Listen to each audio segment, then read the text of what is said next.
Chapter 3, Edmund and the Wardrobe. Lucy ran out of the empty room and into the passage and found the other three. "It's all right," she repeated. "I've come back." "What on earth are you talking about?" said Susan. "Why," said Lucy in amazement, "haven't you been wondering where I was?" "So you've been hiding, have you?" said Peter. "Poor old Lou, hiding and nobody noticed. You'll have to hide longer than that if you want people to start looking for you." "But I've been away for hours and hours," said Lucy. All the others stared at each other. "Batty," said Edmund, tapping his head. "Quite batty." "What do you mean, Lou?" asked Peter. "What I said," answered Lucy. "It was just after breakfast when I went into the wardrobe, and I've been away for hours and hours, and I had tea, and I did all sorts of other things." "Don't be silly," said Susan. "We've only just come out of that room a moment ago, and you were there then." "She's not being silly at all," said Peter. "She's making up a story for fun, aren't you, Lucy? And why wouldn't she?" "No, Peter, I'm not," she said. It's a magic wardrobe, and there's wood inside, and it's snowing, and there's a faun and a witch, and it's called Narnia. Come and see." The others didn't know what to think, but Lucy was so excited that they all went back with her into the room. She rushed ahead of them, flung open the door of the wardrobe, and cried, "Now, go in and see for yourself." "Why, you goose," said Susan, putting her head inside and pulling out the fur coats. "It's just an ordinary wardrobe. Look, there's the back of it." Everyone looked in and pulled the coats apart, and they all saw Lucy herself, a perfectly ordinary wardrobe. There was no wood, no snow, only the back of the wardrobe with hooks on it. Peter went in and rapped his knuckles on to just make sure that the wood was solid. "A jolly good hoax, Lou," as he came out. "You've really taken us in, I must admit. We half believed you." "But it wasn't a hoax at all," said Lucy. "Really and truly, it was all different a moment ago. Honestly, I promise." "Come, Lou," said Peter. "That's going a bit far. You've had your joke. You better drop it." Lucy grew very red in the face and tried to say something. Though she hardly knew what she was trying to say, she burst into tears. For the next few days she was very miserable. She could have made it up with the others quite easily at any moment if she would have brought herself to say that the whole thing was a story and made up for fun. But Lucy was a very truthful girl, and she knew that she was really in the right, and she couldn't bring herself to say that she just made it up. The others, who thought she was telling a lie, and a silly lie, made her very unhappy. The two elder ones did this without meaning to do it, but Edmund, he could be spiteful, and on occasion he was spiteful. He sneered and jeered at Lucy and kept on asking her if she found any new countries in other cupboards all over the house.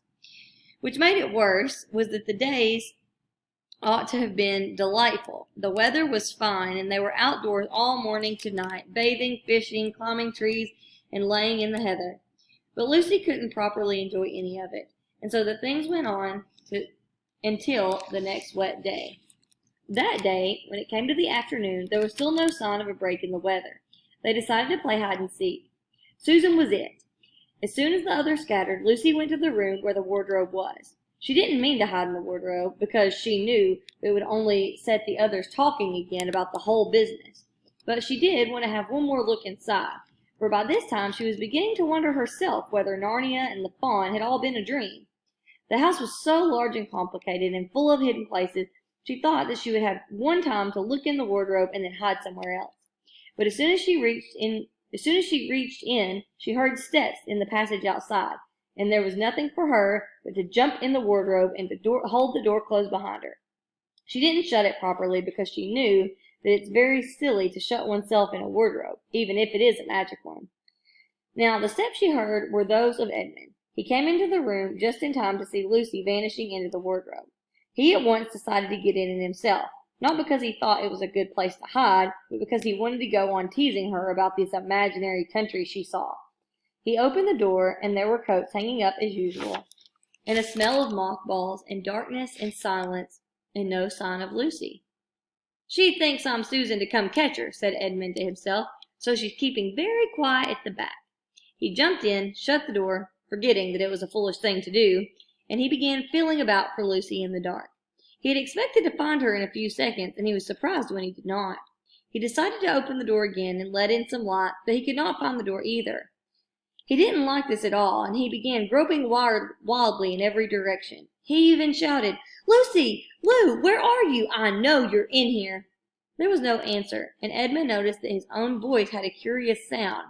Not the sound that you would expect to hear in a cupboard, but the sound of open-air sound. He noticed that he was unexpectedly cold, and then he saw a light. "Thank goodness," said Edmund. "The door must have swung open on its own accord."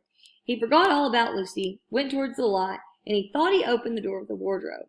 But instead of finding himself stepping into the spare room, he found himself stepping out from the shadow of the thick, dark fir trees and into an open place of wood. There was crisp, dry snow under his feet, and more snow lying on the branches of the trees. Overhead there was a pale blue sky, the sort of sky that one sees on a fine winter day in the morning.